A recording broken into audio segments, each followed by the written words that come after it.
গতকাল কার্নিভাল থেকে আমরা রাত্রে মোটামুটি মাঝরাতেই বলা যেতে পারে বাড়ি ফিরেছি। ফিরে বাড়ি এসে গল্পগুজব করে একটু খাওয়া দাওয়া করে শুতে শুতে ওই 3টেই বেজেছিল। খুব অরুণয় বিনয় করে বলল, একটা মিস্টার নুডলস একটু বানিয়ে দাও। এই যে ভেতরে কাঁটা চামচটা দেওয়া থাকে ফোল্ডিং প্লাস্টিকের, এটা ওর খুব প্রিয়। এই কারণেই বোধহয় মিস্টার নুডলসটা পছন্দ করে।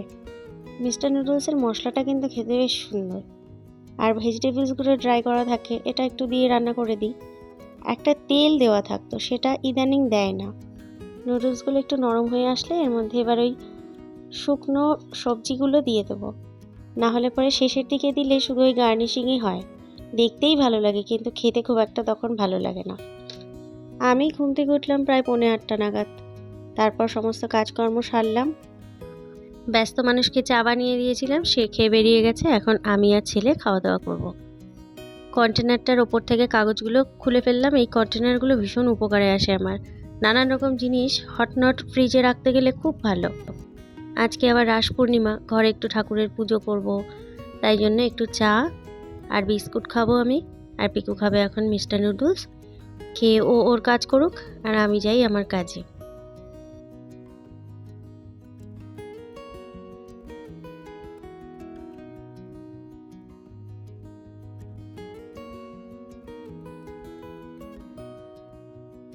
এই ক্লে নিয়ে খেলতে যে কি ভালোবাসে।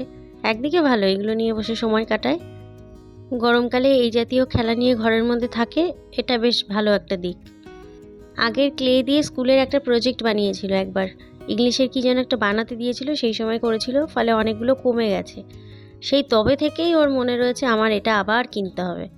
গতকাল ছিল শিশু দিবস, সেই পারপাসে কিনে দেওয়া হয়েছে মেলা থেকে। গতকাল রাত্রে বাড়ি আসার সময় বিরিয়ানি আনা হয়েছিল, বিরিয়ানির দোকান থেকে এই জলের বোতলটা দিয়েছিল ফ্রি। তো এই জলটার ওপর নাকি শুধুমাত্র অধিকার রয়েছে পিকুর, ওকেই দিই। রাত্রে কিছুটা খেয়েছিল, আর বাদবাকি যেটুকু রয়েছে এখন সকালে খাবারের সঙ্গে খেয়ে নিই।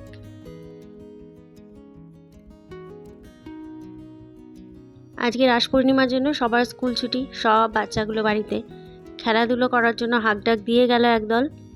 গরমের ভাব যেই কমে এসেছে, ব্যাস এবার এদের আউটডোর গেম শুরু হবে। ও আপাতত র্যাকেট খেলতে যাক, আর এদিকে আমি স্নান টান সেরে ঠাকুর ঘরে যাই।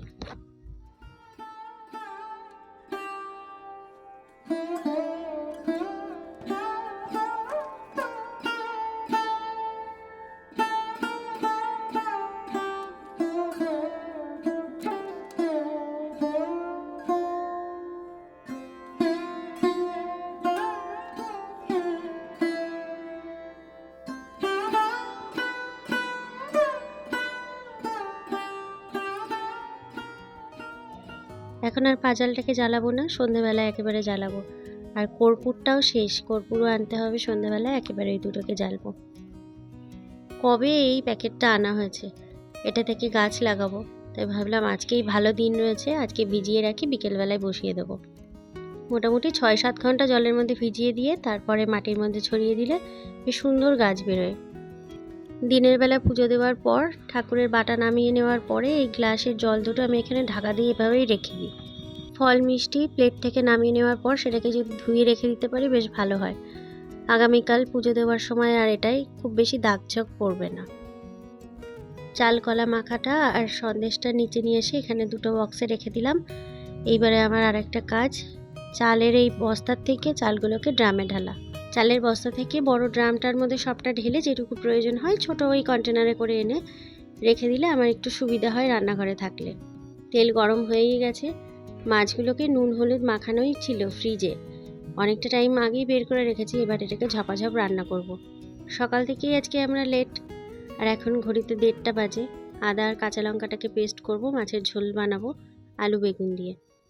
নিপাট ভদ্রলোক এখানে শিম আর আলু কেটে দিয়ে আমার সাহায্যের হাত বাড়িয়ে দিচ্ছে।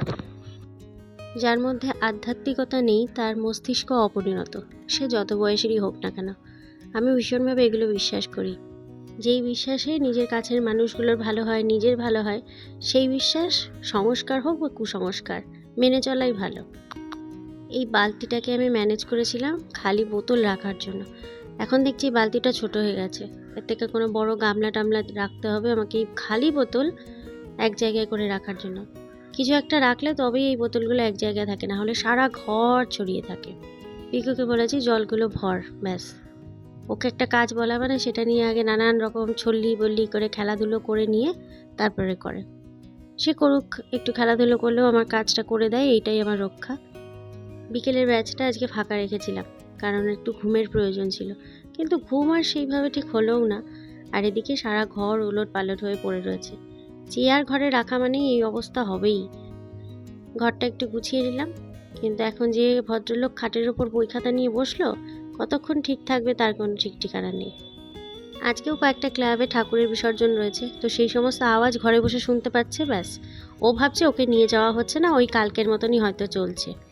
আমি এতদিন বাজারে যাচ্ছি, সময় সুযোগ করে একটা ছোটোখাটো বালতি আনবো, সেটা খেয়ালই থাকে না। পিকুর বাবাকে বলেছিলাম একটা ময়লা ফেলার বালতি আনবে। ভদ্রলোককে কিছু বলা মানেই বাজারের সব থেকে সেরা ময়লা ফেলার বালতি যেটা, সেইটা খুঁজে বেছে নিয়ে এসছে।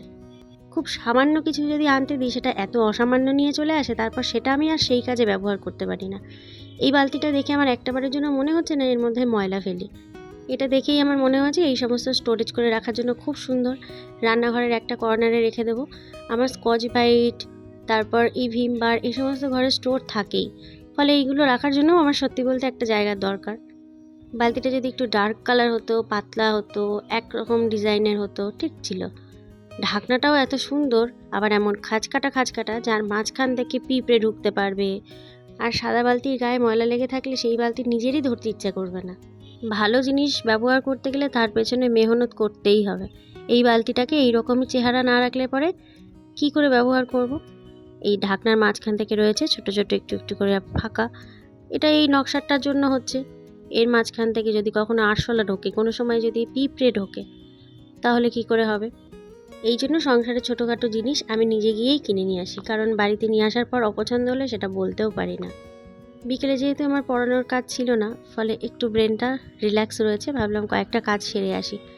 আর এই দেখুন কি সুন্দর বিছানাটাকে আবার বানিয়ে নিয়েছে। তবে বারবার এই সমস্ত বলেও তো লাভ নেই, বেচারা করবেটাই বা কী। ঘরের মধ্যে যখন থাকে হাজারো রকম অ্যাক্টিভিটি করতে হয় তাকে। একটা জলের বোতল, হালকা একটা মাফলার ওর জন্য আর আমার জন্য বের করে দিলাম, বললাম নে এগুলো গোছা আর নিজের ড্রেস পরে রেডি হ। ততক্ষণে আমি 4টে রুটি বানিয়ে রেখে নিই, তাহলে আমার একটু ফিরতে দেরি হলেও চিন্তা নেই। ওটাও দেখাবো যে ওটাও তুই পড়বি? তাহলে কেন বলছিস? আর কিছু বললাম না।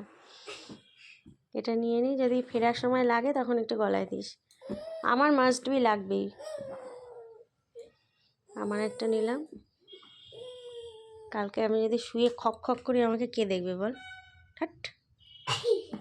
আর এই জলের বোতলটা থাক, এনে ব্যাগটা গোছা। এই ব্যাগের মধ্যে এগুলো সুন্দর করে ছোট করে ফোল্ড করে করে একদম মুড়িয়ে মুড়িয়ে সুন্দর করে ভরবি, ওরকম না, সুন্দর করে গুটিয়ে নিবি, এটা রাখবি। ওরে কাকে দিয়েছি ব্যাগ গোছাতে? এ বাবা, এতে বাজারের ব্যাগ? তোর বাবা যেমন করে সবজি সবজি নিয়ে বাজারে করে নিয়ে বাজার থেকে নিয়ে আসা তেমন করে ভরছিস। কাকে দিলাম আমি ব্যাগ গোছাতে? হ্যাঁ রে, সুন্দর করে গোছা। পুরো খিচুড়ি করে ফেললো ভগবান। এটা গোছা সুন্দর করে, আমি সব রেকর্ড করে রাখছি কিন্তু। এটা সুন্দর করে গোছা, এই চাদরটা গুটিয়ে ওখানে রাখ, পরার ব্যাগটা নামিয়ে রাখ, আর আমার এই ব্যাগে হাত দিবি না। এটা আমি এখনই যাব না তো, আমি এখন দুটো রুটি বানাবো, রাতে খাবার গুছিয়ে রেখে তারপর যাব। সুন্দর করে গোছা, আমি রান্নাঘরের কাজগুলো মিটিয়ে এসে যেন দেখি ব্যাগ ট্যাগ সুন্দর গোছানো হয়ে গেছে। কোথাও ঘুরতে যাওয়ার সময় তো সুন্দর পারো, এখন পারো না, আগে পারতে। ওর সাথে আর কথা বলে লাভ নেই, এদিকে ঘড়ি কাটা 6:45। আমি ঝটপট রান্নাঘরের কাজটা সেরে নিই। মাঝে দুদিন পরোটা বানিয়ে আমার এই তাওয়াটা এত কালো হয়ে গেছিলো, পিকুর বাবা সেই দিনকে কি সুন্দর করে মেঝে একদম ঝকাঝক বানিয়ে দিয়েছে। মন আর মর্জি, যেদিন মুড ভালো থাকে ইচ্ছে হয় বেশ সুন্দর অনেক কাজ করে দেয়। অল্প একটু আটা মেখেছিলাম, তা থেকে 4টে রুটি হবে, 4টে রুটি বানাই আর আমরা হয়তো খেয়ে দিয়েই আসবো। এই এখন খাবারটা তৈরি করা থাকলে আমার আর বাড়ির জন্য চিন্তা হবে না যে কখন খাবার করব কি করব। বাড়ি থেকে সন্ধ্যের পর বেরোলে এই এক তাড়া থাকে। পড়াশোনার টাইমে কোথাও বেরোনোর থাকলে কি সুন্দর, একদম ফিটফাট রেডি হয়ে গেছে। ঠিক আছে, আজকের ভিডিওটা এই পর্যন্তই থাক। আজকের মতো টাটা। সংসারের কাজের বাইরে আজকে একটাও এক্সট্রা কাজ করিনি। এবার একটু বাইরে থেকে ঘুরে আসি, নিজের কাজকর্মগুলো মিটিয়ে আসি। আজকের মতো তাহলে এই পর্যন্ত।